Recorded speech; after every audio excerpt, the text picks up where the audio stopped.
اگلی آیتوں میں اللہ کریم نے فرمایا جو لوگ سونا اور چاندی جمع رکھتے ہیں اور اللہ کی راہ میں خرچ نہیں کرتے ان کو دردناک عذاب کی خوشخبری دے دیجیے۔ اس سے مراد حضرت مقداد رضی اللہ تعالیٰ عنہ کی روایت ہے، نبی معظم صلی اللہ علیہ وسلم نے ارشاد فرمایا اس سے مراد وہ مال ہے کہ آدمی اکٹھا کرے اور اس پر زکوٰۃ ادا نہ کرے۔ 7.5 تولے سونا اگر جمع ہے تو زکوٰۃ ادا کرنی پڑے گی، اور 52.5 تولے چاندی ہے تو پھر زکوٰۃ ادا کرنی پڑے گی۔ اگر کچھ سونا اور کچھ چاندی ملا کر ایک نصاب پورا ہو جائے سونے کا یا چاندی کا تب بھی زکوٰۃ ادا کرنی پڑے گی۔ عشر اگر بارانی زمین سے سیرابی ہوتی ہے، زمین کل ما انبتت، جو زمین کی انگوری نکلے جو پیداوار ہو اس پر 10واں حصہ دینا پڑے گا، اور اگر اپنے ٹیوب ویل وغیرہ کے ذریعے سیرابی ہے تو 20واں حصہ دینا پڑے گا۔ یہ ساری وہ چیزیں ہیں کہ اگر ایسا نہ کیا شرعی ضابطوں پر اللہ تعالیٰ کا جو اصول ہے تو فرمایا فبشرہ بعذاب علیم، فبشرہم بعذاب علیم۔ ایسا مال جمع کیا جس میں اللہ کے حقوق ادا نہ کیے، صدقات واجبہ یعنی اس کے زکوٰۃ کو ادا نہ کیا، تو وہ جمع کیا ہوا مال عذاب کا ذریعہ بنے گا۔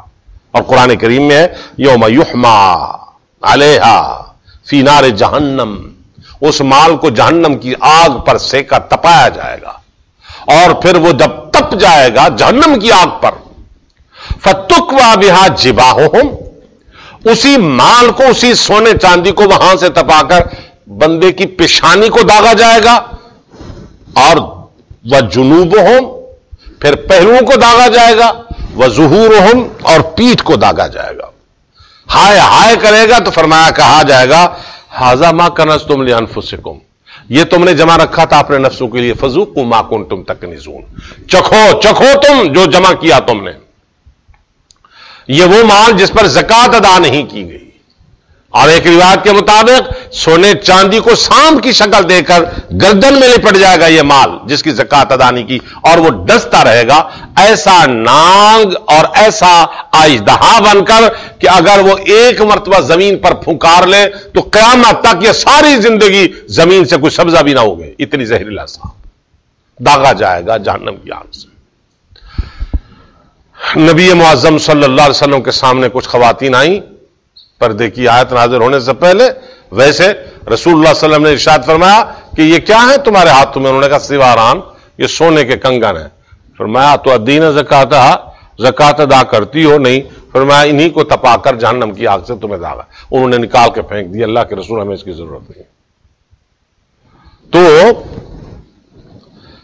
اگر زکات ادا کی تو ٹھیک ہے، باقی مال جمع آپ رکھ سکتے ہیں اپنے آپ کے پاس، اور اگر زکات ادا نہیں کی سارا مال عذاب الہی کا ذریعہ ہے۔ خداوند قدوس نے ارشاد فرمایا کہ اس وقت آدمی خود کہے گا ہلک عنی مالیہ، ہلک عنی سلطانیہ، ہائے میرے اقتدار نے مجھے برباد کر دیا، ہائے میرے مال نے مجھے ہلاک کر دیا۔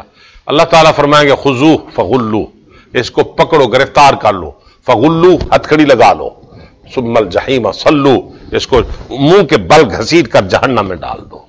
اللہ کے احکام دنیا کے اندر سنائے گئے، اس نے پرواہ نہیں کی، اب کہہ رہا ہے ہلک عنی مالیہ، ہلک عنی سلطانیہ۔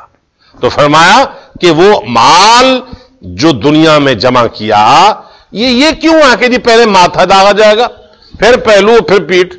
اس کی وجہ یہ ہے کہ جب آدمی غریب مستحق سوال کرتا ہے تو آدمی چی بجبی ہو جاتا ہے، تیوڑی چڑھا لیتا ہے، مضطرب اور متردد اور پریشان ہو جاتا ہے، یوں کر دیا، اس لیے پہلے پیشانی کو داغو، پھر زیادہ سوال کیا تو پہلو پھیر کر چلا جاتا، بابا معاف کر، اس کے پہلوؤں کو داغو۔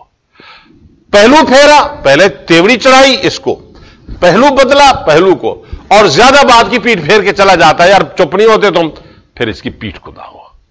تو اس لیے فرمایا کہ اللہ کے حقوق کو ادا کیا کرو، اللہ تعالیٰ شرعی ضابطوں پر عمل کی توفیق کرو۔ الحمدللہ۔